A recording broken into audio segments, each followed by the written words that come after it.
en tant que frère cadet de Ousmane Tanor Dieng, avec qui j'ai eu des rapports familiaux. Vous savez, quand vous avez 50 ans et que vous avez passé 40 ans de votre vie avec un homme, c'est autre chose. Quand j'ai appris la nouvelle, bon, voilà, j'étais dévasté. Parce que Tanor, ce n'était pas le rapport politique, c'était pour un jeune qui a perdu son père très tôt. J'ai perdu mon père, j'avais une dizaine d'années. Je suis cheminé avec lui jusqu'à maintenant 40 ans. Et qui a été à mes côtés comme un père. C'est pas la politique. Et puis bon, voilà, je pouvais pas, je m'attendais pas à ça, je m'attendais pas à cette nouvelle. Donc, humainement, j'ai flanché, voilà. C'est ce que je peux dire. La première impression, j'ai flanché, voilà.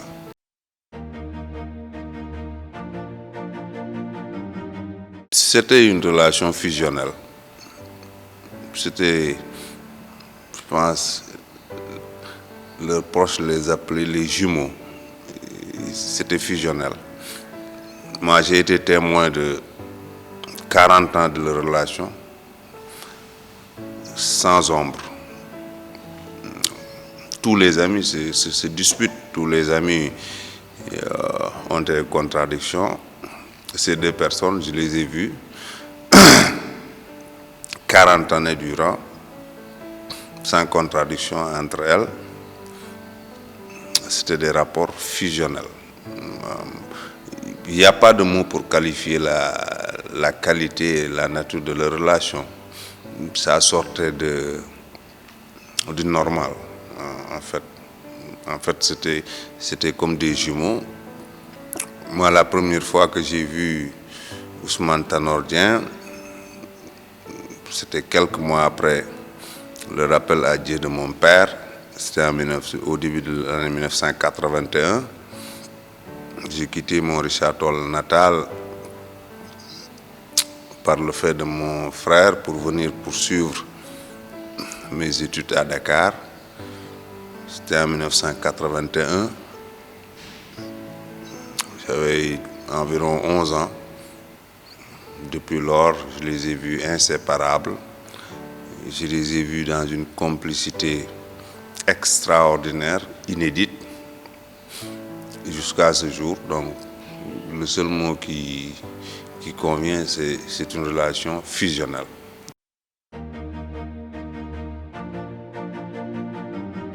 Ousmane Tanor Dieng avait une relation particulière avec ma mère.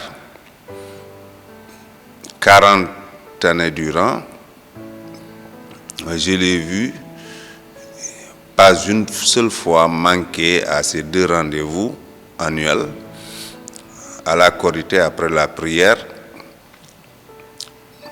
avant d'aller chez lui, de la mosquée, il revenait rendre visite à ma mère, à la Tabaski, avant même d'immoler son mouton, il venait rendre visite à ma mère. Et en 2008, je me rappelle, quand ma mère a été gravement malade, a subi une opération, toute la famille était dans le désarroi.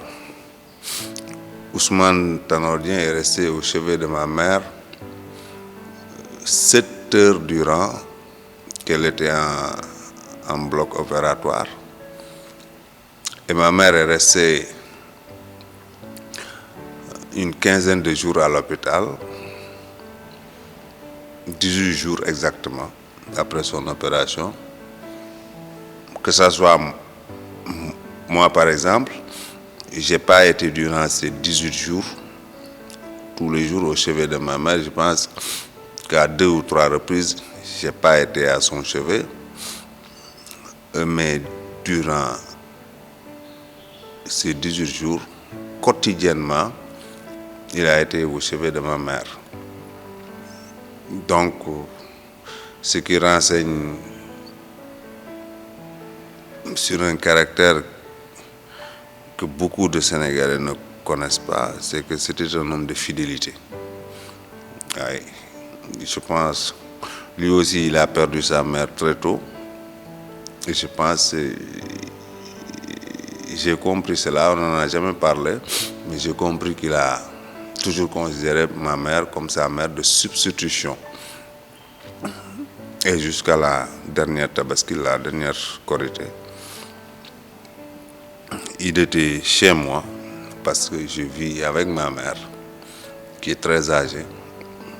Donc, c'est quand même remarquable. 40 années durant, chaque Tabaski, chaque Korité, je ne parle pas des autres occasions, chaque Tabaski, chaque Korité, juste après la mosquée, il venait rendre visite à ma mère et restait au minimum 1 heure avec elle. Donc, j'ai toujours compris qu'il considérait ma mère comme sa propre mère. Ouais, parce qu'il considérait mon frère comme son frère de même sang. Et moi, il m'a toujours considéré comme un membre de sa famille, comme son frère cadet.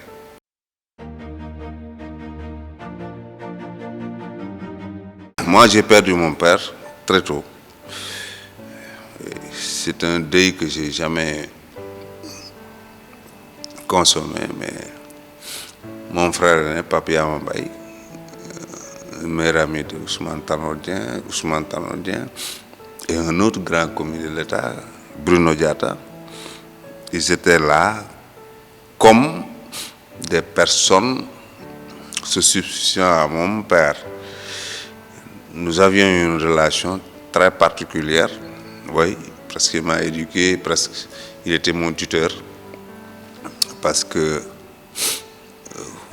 en ces années 80, mon frère, qui est diplomate de carrière comme Ousmane Tanor Dieng, était au Nigeria. Tanor était ici au Sénégal, c'était carrément mon tuteur. Et puis, je pense, il avait un penchant, un faible pour moi, c'est qu'il me cajolait. On avait une sorte de relation fusionnelle au début des années 90 avec son frère de même père et même mère, son frère cadet Mamoudou Dieng.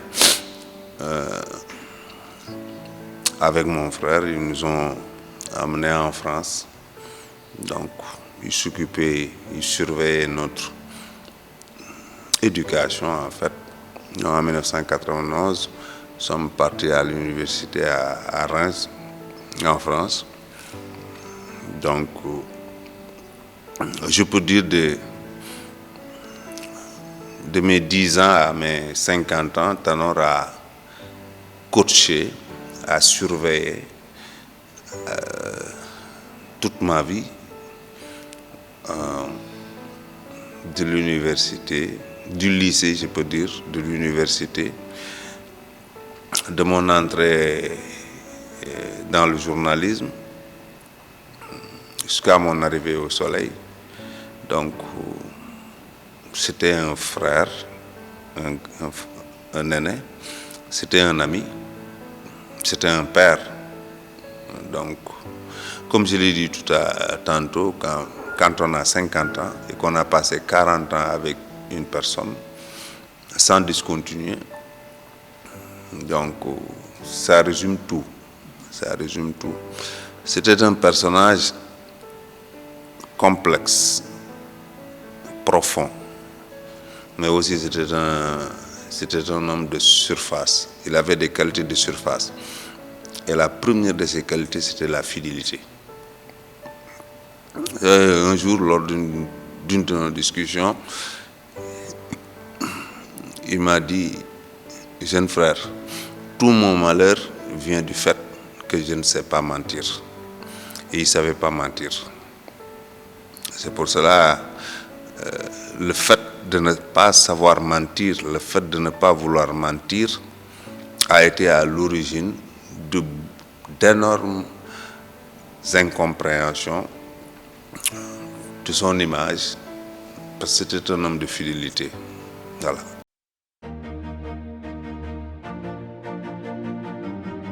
C'était des relations particulières, c'est deux personnes qui se respectaient profondément. Bon, je peux dire, sans revendiquer quoi que ce soit, que les débuts c'était pas ainsi.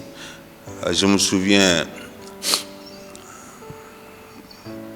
pouvoir dire que j'ai participé un peu à pas à leur retrouvailles, au fait qu'ils soient ensemble, parce que je me souviens, je pense que c'était en 2007, lors du rappel à Dieu de la maman du président de la République. J'avais œuvré à ce que Tanor et mon frère, Papi Amambay, présentent leurs condoléances au président Macky Sall, qui était alors, si mes souvenirs sont bons, président de l'Assemblée nationale. Après, je me suis toujours évertué à entretenir ces relations entre deux frères. Parce que c'était mes deux frères aînés. C'était pas la politique qui nous liait. Et plus tard, je pense au local de 2009, avec la liste Dekkal Ngor, lorsqu'il s'est agi d'installer les municipalités, c'était un peu compliqué.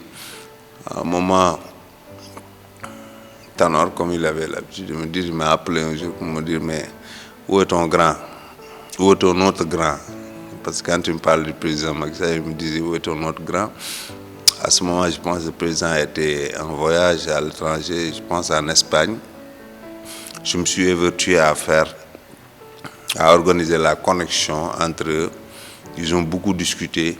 Ça a beaucoup participé à dissiper certaines incompréhensions entre Dekkal Ngor et le Parti socialiste.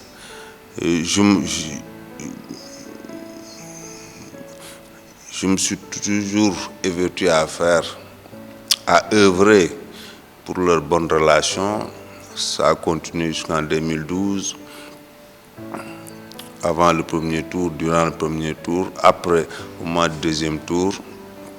Donc, j'étais le petit frère, le jeune frère, qui s'évertuait à consolider les relations entre deux grands frères.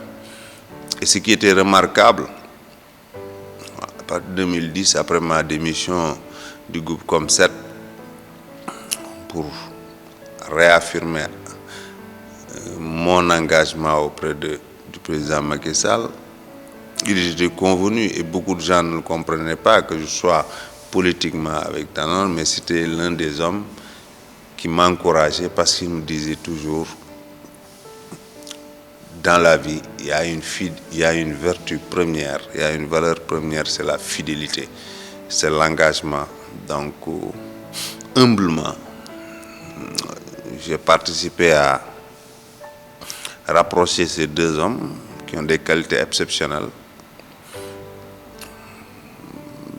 Bon, et qui avaient ces deux personnages, deux hommes, qui ont des valeurs communes, c'est la discrétion, l'humilité, le partage, parce que ce n'est pas pour rien qu'on dit d'Ousmane Tanor Dieng, c'est un homme d'État. Parce qu'en fait, en termes de confidence, de secret, c'était une tombe. Macky Sall et Ousmane Tanor Dieng ont beaucoup de points en commun. Et voilà, je dis c'est pas simple, c'est pas un exercice facile de parler d'Ousmane Tanor Dieng. Je l'ai pratiqué, je le connais de manière particulière et singulière.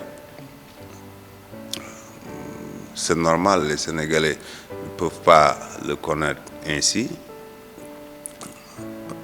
J'ai 50 ans, j'ai passé quasiment 40 années de ma vie auprès de cet homme qui était exceptionnel sur, sur plusieurs plans, qui avait la simplicité des paysans, l'humilité des paysans. Je pense que jamais le pouvoir ne lui est monté à la tête, et il avait une conception de l'État, du service public, qui était singulière. Voilà, je pense quelque part, c'était l'école de Senghor, qui n'a rien à voir avec ce que nous vivons actuellement, mais qui était d'un humanisme quand même, parce que Ousmane Tanor Dieng était un homme de famille. Il privilégiait toujours la famille, et je peux peut-être le résumer en disant que, comme il me l'a appris, qu'il n'y avait que 2 tribunaux auxquels il ne pouvait pas se soustraire. C'était sa conscience et sa famille. Donc, les gens peuvent trouver mes mots dithyrambiques, excessifs, mais qu'on comprenne que c'est ce que j'ai connu de lui, ce que j'ai appris de lui, et qu'aujourd'hui, sa perte est dévastatrice pour nous qui l'avons pratiqué durant toutes ces années. Moi, le Ousmane Tanor Dieng que j'ai connu, que j'ai pratiqué, jusqu'au peut-être dernier moment de son existence, ça n'a absolument rien à voir avec le Ousmane Tanor Dieng que les Sénégalais ont semblé comprendre, ont semblé appréhender. Voilà.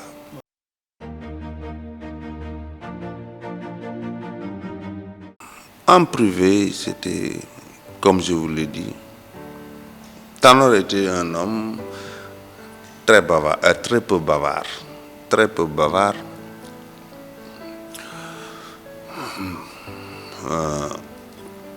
Il était très humain, très jovial, très convivial. Je dis très attaché à la famille.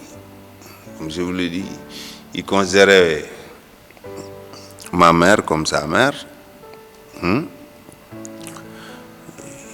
Il avait ses fidélités avec tous les membres de sa famille.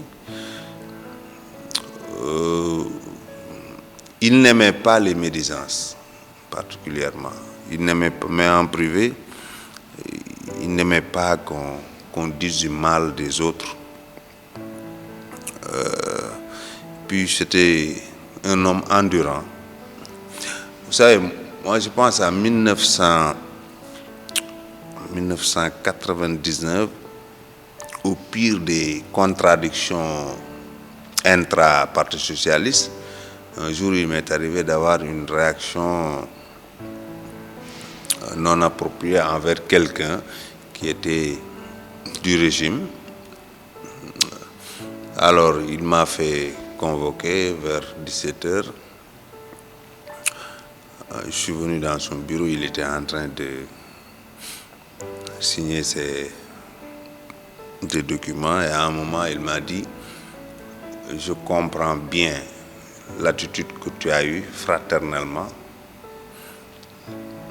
mais je ne l'accepte pas parce que tu ne dois pas te comporter ainsi.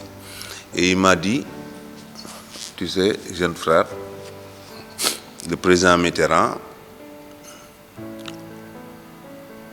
à un moment, il s'est dit qu'il a eu tort de mettre Fabius là où il l'a mis, sans lui avoir appris à souffrir. Là, je suis à ce niveau, il y a des contradictions internes, mais j'apprends à souffrir et j'en tirerai que bénéfice. Donc, tu es un jeune frère, tu es très attaché à moi. Si tu peux me rendre service, abstiens-toi de poser certains actes qui sont de nature à faire croire que je serai derrière ou que je les cautionne. Et ainsi de suite jusqu'à 2019, là où nous sommes. Tanor n'aimait pas les actes qu'on pose avec éclat, n'aimait pas le bavardage, n'aimait pas l'outrance. Hein? Il me disait tout le temps, en toute chose, choisir le juste milieu. C'est la critique qu'il nous faisait lors de mes prises de position politique, consort, mais dans sa dimension d'homme d'État, tous les Sénégalais en conviennent pour avoir, quand un homme a pratiqué Senghor, Collin, Abdou Diouf, ce qu'il connaît, l'État. Tu as entendu dans ce pays une seule fois Tanor évoquer des dossiers qui relèvent de l'État, des affaires qui relèvent de l'État. Il avait le culte de l'État. Bon, je dis, c'est un peu... Ça fait mal de voir, si les gens me le permettent, ces grands partir en un, c'était Bruno Diatta, après Bruno Diatta, c'est Ousmane Tanor Dieng. Ces gens avaient le culte de l'État. Ces gens, c'était l'État. Donc, je pense que c'était des personnages à part que le Sénégal ne connaîtra pas de sitôt. Mais je dis que Tanor, comme je l'ai dit tout à l'heure, c'était une personne complexe, profonde, mais une personne de surface qui avait une qualité de surface, c'était la fidélité. Il était fidèle en tout. Il n'aimait pas le mensonge. Et quand il donnait sa parole, il était raide. On lui reprochait souvent. Quand il vous donnait sa parole, même devant le péril, il sait que revenir sur sa parole sera la solution pour qu'il sorte indemne du péril. Il préférera affronter le péril que de revenir sur sa parole. Donc, c'est ce que j'ai connu du personnage. Un personnage d'une chaleur humaine singulière. Il était familial.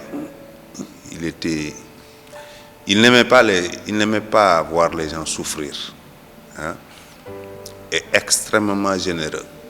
Généreux dans la gestuelle, généreux dans l'assistance. Hein?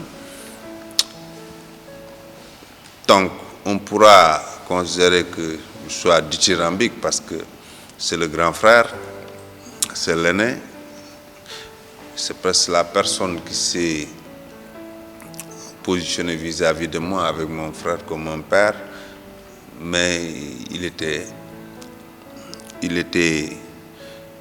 exceptionnel et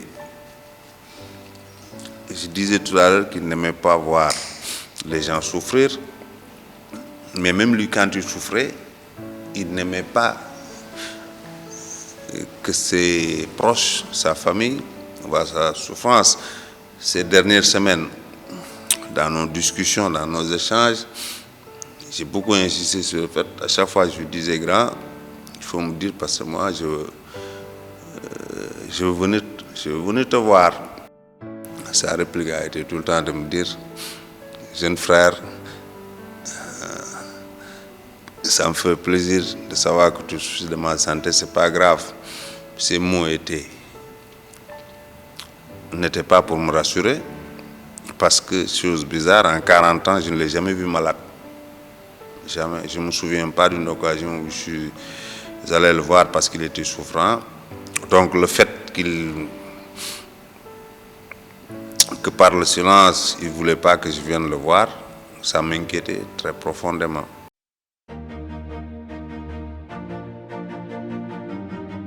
La mesure.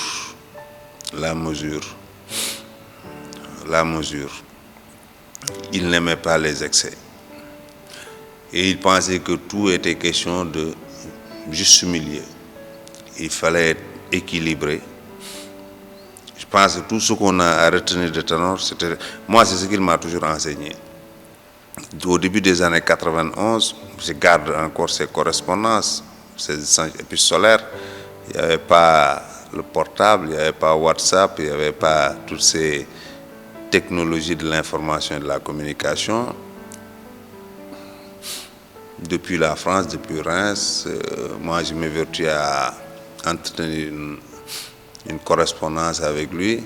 Et il avait la manie, quand je lui écrivais, parce que lui c'était un homme de plume extraordinaire. Il n'était pas fort en bavardage, en rhétorique et consorts, mais sa plume était sublime. Alors quand j'écrivais, lorsqu'il me répondait, il mettait dans l'enveloppe ma lettre corrigée en rouge, relativement au vocabulaire et à la grammaire, mais toujours ce qu'il m'a toujours conseillé, c'était la mesure et que la discrétion. Il avait horreur des gens qui, après avoir servi l'État, se retrouvent dans des positions autres et se mettent à parler des affaires de l'État. Donc il aimait la discrétion, il n'aimait pas les gens qui sont prompts à médire, il n'aimait pas les bavards. Donc il avait ces silences éloquents. Je me rappelle après la perte du pouvoir en 2000, c'est durant le moment de la transition, les quelques jours, j'étais toujours avec lui, l'aidant à la présidence de la République, avec son fidèle assistant Ibrahima Mangane à faire le déménagement, à faire ses bagages. Après ça, il avait un rituel, chaque soir il aimait se promener parce que c'était un homme qui avait une vie saine, qui était un sportif. Donc je pouvais l'accompagner durant 1 heure, 2 heures à se promener, boulevard de la République, avenue Senghor jusqu'à la place d'Indépendance, mais il était silencieux. Donc quand on était très bavard, on ne pouvait pas tout le temps être dans la proximité de Ousmane Tanor Dieng, mais il avait ces silences éloquents, des silences parlants. À coup sûr, c'est un grand homme, c'est un grand Sénégalais, compère. Moi, ce que je retiens de lui, c'est moins l'homme d'État que l'homme de famille qui... Et puis Ousmane Tanor Dieng, en fin de compte, je peux dire, il avait plus de préoccupations pour ses devoirs que ses droits. Il me l'a dit un jour. Il a dit, jeune frère, un homme, c'est quelqu'un qui est moins regardant sur ses droits, hein, mais obsédé par ses devoirs. Ce que tu dois faire, hein, ce que tu ne peux ne pas faire, les droits, les devoirs. C'est ça le plus important. Après Bruno Diatta, je perds un aîné, quelqu'un qui s'est, avec mon grand frère, qui est son meilleur ami, qui s'est positionné dans ma vie comme un père. Et je sais qu'aussi le Sénégal perd un grand homme. Le président Macky Sall perd un allié de poids, quelqu'un avec qui il avait des relations de respect extraordinaires, parce que c'était 2 hommes qui se respectaient, qui se vouaient des sentiments très profonds. Je ne m'en vante pas, mais je suis honoré, je me sens honoré d'avoir un tant soit peu participé au fait que ces 2 hommes aient été ensemble. Et puis, je pense que, à mon humble avis, Je pense que Ousmane Tanor Dieng, durant toute sa vie, a fait plus de bienfaits que de méfaits. Et qu'au regard de tout cela, que Dieu ait pitié de son âme et l'accueille au paradis.